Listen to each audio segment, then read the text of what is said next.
Movie के start में हमें बताया जाता है कि ये मूवी रियल इंसिडेंट पर बेस है। हर साल ऑस्ट्रेलिया में 30,000 लोग गायब हो जाते हैं, जिनमें से 90% लोग एक महीने में ही मिल जाते हैं, लेकिन बाकी के 10% लोगों का कोई भी अता पता नहीं होता है। इसके बाद हमें 2 पुलिस ऑफिसर्स दिखाए जाते हैं और वो दोनों अपनी ड्यूटी कर रहे होते हैं। तभी उनके सामने एक ट्रक निकलती है जिसकी स्पीड नॉर्मल थी, लेकिन उसे ओवर स्पीड दिखाने के लिए वो लोग उस ट्रक के पीछे जाते हैं और उस ट्रक को रुकने का कहते हैं, जिसमें मिक होता है। ये दोनों पुलिस ऑफिसर मिक को काफी बुरा भला कहते हैं, साथ ही वो ये भी कहते हैं कि वो ट्रक को लिमिट से ज्यादा स्पीड से चला रहा है। ये सुनकर मिक उन्हें काफी समझाता है कि वो ट्रक को नॉर्मल स्पीड से ही चला रहा था, लेकिन वो दोनों उसकी एक भी बात नहीं सुनते, जिस पर वो दोनों मिक को ओवर स्पीड ट्रक को चलाने का चालान देते हैं और ट्रक को वहाँ से ले जाने का कहते हैं। इसके बाद वो दोनों पुलिस ऑफिसर वहाँ से खुशी खुशी जाने लगते हैं, क्योंकि उन लोगों ने बड़े चालाकी से मिक को स्पीडिंग टिकट बिना वजह दे दी थी। साथ ही वो उसका काफी मजाक भी बना रहे थे। तभी पीछे से मिक उनमें से एक पुलिस ऑफिसर पर शूट कर देता है, जिससे उस पुलिस ऑफिसर की मौके पर ही डेथ हो जाती है, जिस पर कार कंट्रोल से बाहर होकर क्रैश हो जाती है। तब दूसरा ऑफिसर कार से बाहर आकर वहां से जाने की कोशिश करता है। ये देखकर मिक उसे दोबारा से कार में बिठा देता है और उस कार पर पेट्रोल डालकर उस ऑफिसर को चालान वापस देकर आग लगा देता है। इसके बाद वो उस जगह से बड़े आराम से चला जाता है। खैर, अब हम एक कपल को देखते हैं, जिसमें से मेल का नाम रूडर और फीमेल का नाम कैटरीना होता है। वो दोनों यहाँ वुल्फ क्रीक लो कॉस्ट के जरिए जा रहे होते हैं, लेकिन उन्हें रास्ते में कोई भी कार नजर नहीं आ रही होती है, जिस पर वो दोनों पैदल ही जा रहे थे। अब काफी दूर चलने के बाद उन्हें आखिरकार एक ट्रक नजर आती है, लेकिन वो ट्रक किसी और का नहीं बल्कि मिक का होता है। वो उन दोनों को देखकर रुक जाता है। ये देखकर वो दोनों जल्दी से ट्रक की ओर जाते हैं, लेकिन तभी पीछे से एक और ट्रक आ जाती, इसीलिए मिक वहाँ से चला जाता है और उन दोनों को वहीं पर ही छोड़ देता है। अब वो ऐसा इसलिए करता है क्योंकि वो दूसरे ट्रक की वजह से पकड़ा जा सकता था। इसके बाद वो दोनों कपल दूसरे ट्रक में बैठ जाते हैं और कुछ दूर के सफर के बाद वो लोग अपनी डेस्टिनेशन यानी कि वुल्फ क्रीक पे पहुंच जाते हैं। अब वो दोनों वहाँ पर काफी एंजॉय करते हैं और वहाँ से जाने लगते हैं। साथ ही वो दोनों उस जगह पर पैदल ही जा रहे होते हैं, क्योंकि कोई भी उन्हें लिफ्ट नहीं दे रहा था, और ऐसा करते करते उन्हें रात हो जाती है। तब वो दोनों उसी जगह पर ही कैंप लगा लेते हैं। इधर मिक भी उसी रास्ते से जा रहा होता है और बदकिस्मती से उसे टेंट से आती हुई लाइट नजर आ जाती है। तो वो उन दोनों के पास जाता है और कहता है कि यहाँ पर कैंपिंग करना अलाउड नहीं है, यहाँ तक कि उन्हें कैंपिंग के लिए फाइन देना पड़ सकता है। इसके बाद वो उन्हें हेल्प ऑफर करता है। वो उनसे कहता है कि वो टाउन की तरफ जा रहा है, तो वो उन्हें वहीं पर ही छोड़ देगा, लेकिन कैटरीना का हस्बैंड रूडर इसे साफ मना कर देता है। वो कहता है कि हम इसी जगह पर ही रहेंगे और सुबह जाएंगे, क्योंकि यहाँ पर हम कोई भी इलीगल काम नहीं कर रहे हैं। ये सब सुनकर मिक को बहुत ज्यादा बुरा लगता है और इसी वजह से वो उसे चाकू से स्टैब कर देता है। ये देखकर कैटरीना अपने हस्बैंड के पास आती है, लेकिन मिक उसे भी पकड़ लेता है। इसके बाद वो कैटरीना को बांध देता है और उसे टॉर्चर करने लगता है।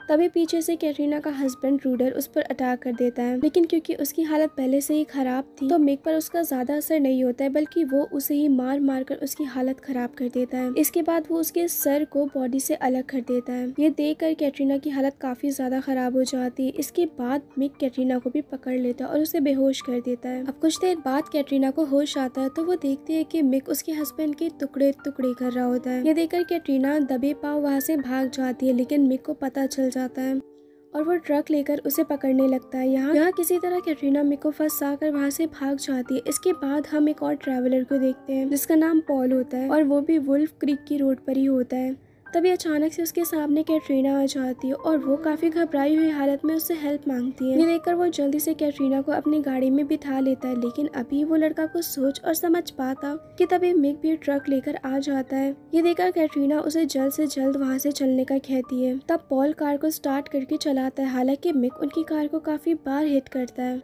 और उनके पास में अपना ट्रक लाकर उन्हें चाकू से डराने की कोशिश करता है। इसी तरह वो लोग मिक से तो बच जाते हैं, लेकिन आगे जाने पर उन्हें पता चलता है कि आगे रास्ता ब्लॉक है, जिसकी वजह से उन्हें ब्रेक लगाना पड़ता है। तभी पीछे से मिक उनकी तरफ शूट करता है। ये देखकर पॉल जल्दी से नीचे झुक जाता है, जिस पर पॉल तो बच जाता है, लेकिन जब वो कैटरीना की तरफ देखता है तो वो बुलेट कैटरीना के आर पार हो गई थी और कैटरीना की यहाँ पर डेथ हो जाती है। ये देखकर पॉल जल्दी से गाड़ी को घुमा कर भागने लगता है। तब मिक फिर से उस पर शूट करने लगता है, लेकिन किसी तरह वो जाता है और गाड़ी चलाते चलाते उसे सुबह हो जाती है। इसके बाद पॉल गाड़ी को रोककर कैटरीना की बॉडी को रख देता है। उसे काफी अफसोस होता है कि वो कैटरीना की जान नहीं बचा पाया। फिर इसके बाद वो गाड़ी में बैठकर जाने लगता है और रोड को ढूंढने लगता है और कुछ देर बाद उसे रोड मिल भी जाता है, लेकिन उसे समझ नहीं आ रहा होता है कि उसे किस तरफ जाना है। तो वो बाहर आकर लिफ्ट मांगने लगता है। वो एक कार से लिफ्ट मांगने की कोशिश करता है, लेकिन वो गाड़ी नहीं रुकती है। तभी वो देखता है कि उसकी तरफ एक और ट्रक आ रही होती है और वो ट्रक कुछ दूरी पर ही रुक जाती है। पॉल नोटिस करता है कि उस ट्रक में मिक है, इसीलिए वो जल्दी से वहाँ से भागने लगता है, लेकिन यहाँ मिक भी उसके पीछे पड़ जाता है। हालांकि वो उसकी कार को काफी हिट करता है, लेकिन इसके बावजूद भी पॉल कार पर काफी कंट्रोल रखता है।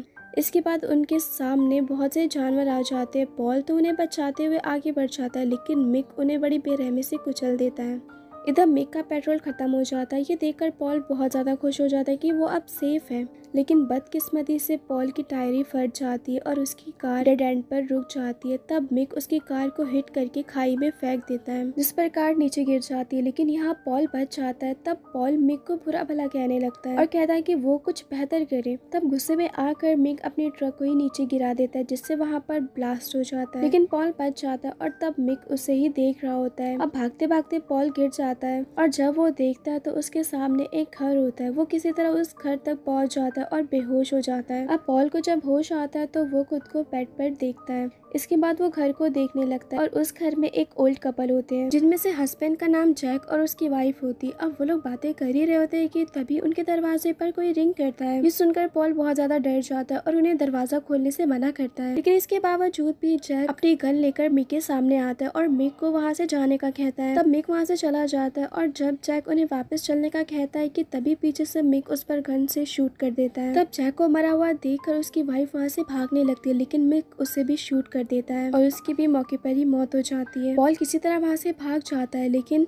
मिक उसे देख लेता है और वहीं पर उन्हीं कपल का एक घोड़ा होता है, जिसे वो लेकर पॉल का पीछा करने लगता है। तब पॉल जाकर झाड़ियों में छुप जाता है, लेकिन मिक उसे ढूंढ लेता है और मारकर बेहोश कर देता है। अब कुछ देर बाद जब पॉल को होश आता है तो वो खुद को चेयर से बंधा हुआ पाता है, तो वो देखता है कि उस जगह पर बहुत से वेपन्स होते हैं। इसके बाद मिक वहाँ पर आकर उसे बताता है कि कभी भी किसी के लिए कार को मत रोकना, लेकिन क्योंकि पॉल ने कैटरीना के लिए कार रोक दी थी तो इसी बात की मिक उसे पनिशमेंट दे रहा था। इसके बाद मिक पॉल से कहता है कि मैं ऑस्ट्रेलिया की हिस्ट्री के बारे में तुमसे 10 सवाल करूंगा और अगर तुमने उनमें से 5 सवालों के जवाब सही दे दिए तो मैं तुम्हें जाने दूंगा। ये सुनकर पॉल बहुत खुश हो जाता है, क्योंकि वो हिस्ट्री का ही स्टूडेंट था। तभी मिक वहाँ पर एक ग्राइंडर भी ले आता है, जिस पर पॉल उससे पूछता है कि ये किस लिए यहाँ पर है। तब मिक उसे बताता है कि जब तुम गलत जवाब दोगे तो मैं तुम्हारी एक उंगली काट दूंगा। इसके बाद मिक उससे क्वेश्चन करता है और पॉल सारे सवाल के जवाब ठीक देता है, लेकिन इसके बावजूद भी मिक उसकी एक उंगली काट देता है, क्योंकि उसकी होशियारी उसे पसंद नहीं आ रही थी। और आखिर में वो क्रिकेट के बारे में पूछता है, जिस पर मिक कहता है कि वो क्रिकेट के बारे में नहीं जानता है। हालांकि मिक उसे हिंट भी देता है, लेकिन पॉल तब भी नहीं बता पाता है। तब मिक उसकी दूसरी उंगली भी काटने लगता है, जिस पर पॉल उसे कहता है कि वो उसके दूसरे हाथ की उंगली काटे। तब मिक ऐसा ही करता है। इधर हमें पता चलता है कि पॉल ने जानकर गलत जवाब दिया था, क्योंकि उसके दोनों हाथ की उंगलियों के कटने से वो आजाद हो गया था। इसके बाद मिक ड्रिंक लेने के लिए जाता है और मौके का फायदा उठाकर पॉल अपने पास हथौड़ा रख लेता है और जब मिक वहाँ पर आता है तो वो उस पर हमला करता है और उसके आखिरी सवाल का भी जवाब सही दे देता है और वहाँ से भागने लगता है। वो जगह काफी कंफ्यूजिंग होती है, जिस पर पॉल को कुछ भी समझ नहीं आ रहा होता है, लेकिन आगे जाते हुए पॉल को आखिरकार एग्जिट मिल ही जाता है। तभी मिक उस पर अपने डॉग्स को छोड़ देता है, जिसमें से एक डॉग तो ट्रैप में ही फंस कर मर जाता है। इसके बाद पॉल वहीं पर छुप जाता है। उसे लगता है कि कोई उसके पास आ रहा है तो वो उसे आग में धक्का दे देता है, लेकिन वो एक लड़की होती है जो कि मिक की ही विक्टिम थी। तभी मिक भी वहाँ पर आ जाता है और उसे बेहोश कर देता है। अब जब पॉल को होश आता है तो वो खुद को एक टाउन में देखता है और उसके हाथ में एक नोट भी होती है जिसमें लूजर लिखा हुआ था। मिक यहाँ पर उसे ये मैसेज देना चाहता था कि जितने भी बाहर के लोग हैं वो लूजर हैं। इसके बाद हम कुछ स्टेटमेंट को देखते हैं, जिसमें हमें दिखाया जाता है कि पॉल को ही कल्प्रिट माना गया था और इसके बाद उसे मेंटल हॉस्पिटल में भेज दिया गया और मिक अभी भी वुल्फ क्रीक में बिना किसी डर के घूम रहा है, जिसने कई लोगों को मौत के घाट उतार दिया था। खैर, इसी के साथ ये मूवी एंड हो जाती है। Thank you.